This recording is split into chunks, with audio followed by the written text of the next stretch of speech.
Hi అండి, అందరికీ నమస్కారం అండి. ఫ్రెండ్స్, మనకి ఇప్పుడిప్పుడే మరొక ముఖ్యమైన అప్డేట్ అయితే రావడం జరిగిందండి. అది కూడా ఫోన్‌పే, గూగుల్ పేలో కరెంట్ బిల్లు కడుతున్నారా?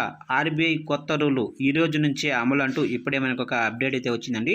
అయితే ఇందుకు సంబంధించిన పూర్తి వివరాలైతే మన వీడియోలో తెలుసుకుందామండి. అంటే ఫోన్‌పే, గూగుల్ పేలో కరెంట్ బిల్లులు కట్టేవారికి ఆర్‌బీఐ ఏం చెప్తుంది, ఏంటి అనేది మనం క్లారిటీగా తెలుసుకుందామండి. వీడియో మాత్రం ఎక్కడ స్కిప్ చేయకుండా చూడండి ఫ్రెండ్స్. అప్పుడే మనకి పూర్తి సమాచారం అయితే తెలుస్తుంది. ఇక లేట్ చేయకుండా వివరాల్లోకి తెలిపోదాము. ఇక నేటి కాలంలో ఆన్లైన్లో నగదు చెల్లింపు అనేది బాగా పెరిగిపోయింది. ప్రతిదానికి డిజిటల్ విధానంలోనే పేమెంట్స్ చేస్తున్నారు. ఇక నిత్యావసర వస్తువుల నుంచి అనేక ఇతర వాటికి కూడా ఆన్లైన్లోనే పేమెంట్స్ చేస్తున్నారు. ముఖ్యంగా ఫోన్పే, గూగుల్ పే, పేటీఎం వంటి వాటి ద్వారా current bill, TV bill, phone recharge వంటివి చేస్తున్నారు. అయితే ఇలా సర్వీస్ ప్రొవైడర్ల ద్వారా కరెంటు బిల్లు చెల్లించే వారికి తెలంగాణ విద్యుత్ శాఖ కీలక అప్డేట్ అయితే ఇచ్చింది.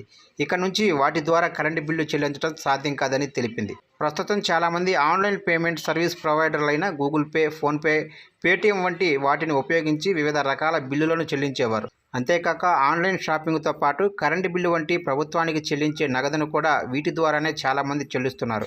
అయితే ఇలా ఫోన్పే, గూగుల్ పే ద్వారా కరెంటు బిల్లు చెల్లించేవారు ఇక నుంచి వాటి ద్వారా పేమెంట్స్ చేయలేరు. అయితే తెలంగాణ విద్యుత్ శాఖ గూగుల్ పే, ఫోన్పే వంటి వాటి ద్వారా చేసే కరెంటు బిల్లుల చెల్లింపును నిలుపుదల చేసింది.